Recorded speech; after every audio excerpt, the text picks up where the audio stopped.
और अब एक बड़ी खबर गुरुग्राम से आ रही है, जहां एल्विश यादव के घर पर फायरिंग हुई है। 15 से 20 राउंड फायरिंग की खबर है। 3 नकाबपोश बदमाशों ने गोलीबारी की, फायरिंग की है। गोलीबारी के समय घर पर एल्विश यादव तो नहीं थे। केस दर्ज करके कार्रवाई कर रहे पुलिस जुट चुकी है। और खबर ये कि जो भाऊ गैंग है उसने इस फायरिंग की, इस हमले की जिम्मेदारी भी ले ली है। सोशल मीडिया पर पोस्ट करके जिम्मेदारी ली है। गैंगस्टर नीरज फरीदपुरिया और भाऊ रतौलिया ने जिम्मेदारी ली और पोस्ट में लिखा कि इसने बैटिंग ऐप को प्रमोट कर कई घर बर्बाद किए। इसी के चलते एल्विश यादव के घर पर फायरिंग हुई है। ये तस्वीरें देखिए, ये तस्वीरें हैं, ये एल्विश यादव का घर और उन्हीं के घर पर ये देखिए 15 से 20 राउंड फायरिंग होती है। एल्विश यादव जो कि एक यूट्यूबर है और एल्विश यादव पर पहले भी कई केस दर्ज हो चुके हैं। सांपों की तस्करी मामले में वो लगातार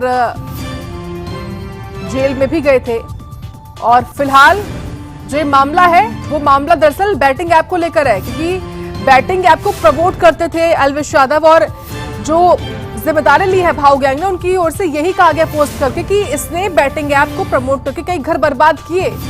इसी की वजह से खफा होकर, रोष में होकर इस गैंग ने गोलीबारी की है एल्विश यादव के घर पर। हालांकि उस वक्त एल्विश मौजूद नहीं था। ये जानकारी गुरुग्राम से आ रही है। ये घर में जहां जहां पर गोलीबारी हुई है, ये तस्वीरें उसकी दिखा रहे हैं हम आपको, कैसे ये दरवाजा,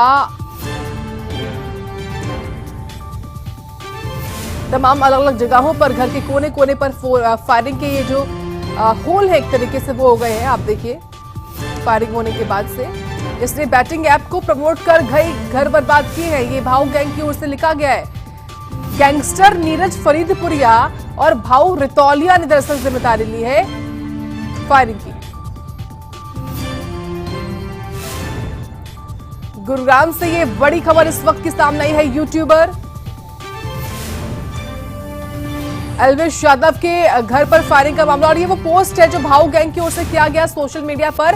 इसमें ये जो गैंग है वो जिम्मेदारी ले रहा है कि ये हमने ही किया है, ये हमला हमने ही किया। ये देखिए ये भाऊ रतौलिया लिखा हुआ इसकी जो आईडी है, और इसमें उनकी ओर से पूरा जो वजह है उसको भी इसमें स्पष्ट किया गया है। एल्विश यादव के घर पर जो गोलीबारी इनकी ओर से की गई है, क्या वजह उसकी इन्होंने दी है, उस पोस्ट के माध्यम से उन्होंने बताई है। भाई पहली बात तो देखो, अगर लोग सुन रहे हैं सभी आपके माध्यम से, तो मैं कहूँगा कि ऐसा कुकड़ता किसी के साथ ना हो, ठीक है जी। दूसरी बात है कि ना तो हमारे आज तक किसी दुश्मनी है, ना ही कोई हमारे पास कोई ऐसा मैसेज आया है कि भाई मान लो जो आपका अगला क्वेश्चन होता है मैं पहले बता देता हूँ, आज तक तो है नहीं।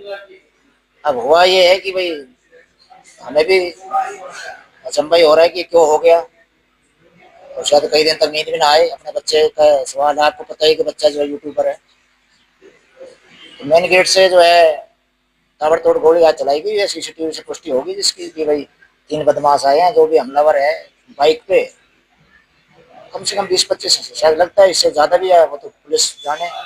उन्होंने सारी टीमें, सुबह हमने सूचना दे दी थी, आगे सारी टीमें और अपना काम करके अभी जांच में लगी हुई है। और आई होप कि गुड़गांव पुलिस है जल्दी से जल्दी इस चीज को पता लगा देगी, और प्रशासन और सरकार का पूरा सहयोग चाहिए हमें। तो देखा हमने चीज को 5:25। गुरुग्राम में लगातार बदमाशों के हौसले बुलंद होते जा रहे हैं और आज जो है सुबह तकरीबन 5:30 बजे के आसपास एल्विश यादव के इसी घर पर फायरिंग की गई। तकरीबन बताया जा रहा है कि 15 से 20 राउंड जो है सुबह 5:30 बजे के आसपास 3 बाइक सवार बदमाश आते हैं और अंधाधुंध इस पूरे एल्विश यादव के मकान पर फायरिंग कर देते हैं। हालांकि गनीमत की बात यह है कि उस वक्त एल्विश यादव यहाँ पर मौजूद नहीं थे, लेकिन उनके परिवार के जो लोग थे वो यहाँ मौजूद थे। और जैसे ही इस पूरी घटना की जानकारी गुरुग्राम पुलिस को दी गई तो गुरुग्राम पुलिस मौके पर तमाम जो जांच है वो अभी भी गुरुग्राम पुलिस की तरफ से की जा रही है।